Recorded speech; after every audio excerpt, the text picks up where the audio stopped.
আসসালামু আলাইকুম প্রিয় খামারি ভাইগণ। গরুকে কৃমিনাশক খাওয়ালেন, কিন্তু এরপর দেখলেন গরু আর আগের মতো খাচ্ছে না, রুচি কমে গেছে। কেমনটা লাগে না? চিন্তার কিছু নাই। আজকের ভিডিওতে জানবো এরকম কেন হয়, করণীয় কি কি, আর ডাক্তারের কাছে কখন যেতে হবে।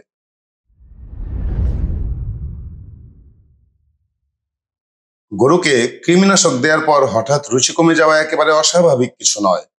এর পেছনে কয়েকটা সাধারণ কারণ থাকতে পারে। যেমন, কৃমিনাশক খাওয়ানোর পর শরীরের ভেতর থেকে অনেক প্যারাসাইট মারা যায়, এতে গরুর অস্বস্তি তৈরি হতে পারে।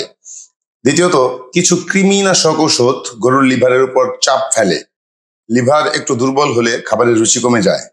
তৃতীয়ত, যদি ডোজ ঠিকভাবে না হয় বা একই ঔষধ বারবার খাওয়ানো হয়, তাহলে রিঅ্যাকশন হতে পারে। দুই একদিন গরুকে শুধু হালকা ঘাস, খড় আর বিশুদ্ধ পানি দিন। গরু দুর্বল দেখা গেলে 1-2 দিন ইলেকট্রোলাইট মিশ্রিত পানি দিতে পারেন, যেমন ইলেকট্রোমিন বা গ্লুকোলাইট ভেট।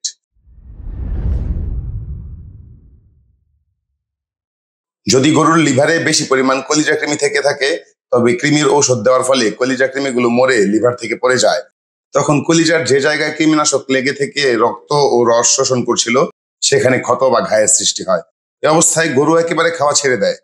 আপনার প্রিয় গরুটিকে এই সমস্যা থেকে মুক্তি দিতে লিভার টনিক ব্যবহার করতে পারেন, যেমন হেপারেন সিরাপ 50 থেকে 100 মিলি, বা লিভাপ্লেক্স সিরাপ 30 থেকে 50 মিলি, কিংবা বায়োলিভার এসটি 50 থেকে 100 মিলি 5-7 দিন খাওয়াতে পারেন। তাছাড়া রুচি বাড়াতে লিভার টনিকের পাশাপাশি রুমেন প্লাস, জাইমোভেট বা রুচিম্যাক্স পাউডার ইত্যাদি প্রতিদিন 1 সেশে করে 7 দিন খাওয়াতে পারেন। এখন শুনেন বলি আসল ঘটনা। গরুর খাদ্য হজমের জন্য পাকস্থলীতে উপকারী কিছু ব্যাকটেরিয়া থাকে, যেগুলো গরুর খাদ্যগুলোকে ভেঙে পুষ্টিসমূহ শরীরে শোষণ করতে সহায়তা করে। কৃমিনাশক খাওয়ানোর ফলে কৃমির পাশাপাশি অনেক সময় সেই উপকারী ব্যাকটেরিয়াগুলো মরে যায়। তখন গরুর হজম শক্তি ও ক্ষুধা একেবারেই কমে যায়।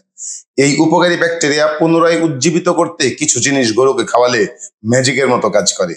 যেমন ধরুন, বায়োগার্ড ভেট পাউডার বেশি বড় গরুর জন্য প্রতিদিন 20 গ্রাম, আর ছোট বা মাঝারি গরুর জন্য 10 গ্রাম করে 7 দিন খাওয়াতে পারেন। তাছাড়া গরুর রুচি ফেরানোর জন্য কিছু ঘরোয়া টিপস খুবই কার্যকর।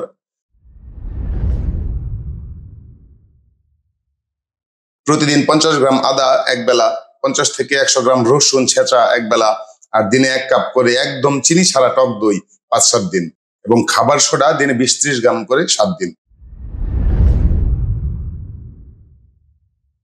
কৃমির ওষুধ খাওয়ানোর পর গরুর প্রস্রাবের রাস্তা ফুলে গেলে, পায়ের গোড়ালির দিকে ফুলে গেলে, বা পানি জমে গেলে, গরু শোয়া থেকে একদম উঠতে না পারলে সাথে সাথে ভেটেরিনারি ডাক্তারের শরণাপন্ন হতে হবে। কোনোভাবেই অবহেলা করা যাবে না। কৃমিনাশক খাওয়ানোর আগে গরুর বয়স, ওজন আর স্বাস্থ্যগত অবস্থা মাথায় রাখতে হয়। ভুলভাবে ওষুধ দিলে সমস্যা শুধু বাড়েই। খামারি ভাইয়েরা, কৃমিনাশক দেয়াটা যেমন দরকারি, তেমনি তার পরের যত্নটাও জরুরি। রুচি কমে গেলে ভয় পাবেন না, বরং নিয়ম মাফিক যত্ন নিন। এই ভিডিওগুলো ভালো লাগলে অবশ্যই লাইক দিন, কমেন্ট করুন আপনারা আর কি কি জানতে চান। গরুর যত্ন এবং খামার ব্যবস্থাপনা নিয়ে আরো ভিডিও নিয়মিত পেতে বাংলা ফার্ম চ্যানেলটি সাবস্ক্রাইব করে রাখুন। ধন্যবাদ। সবাই ভালো থাকুন, সুস্থ থাকুন। আসসালামু আলাইকুম ওয়া রাহমাতুল্লাহ।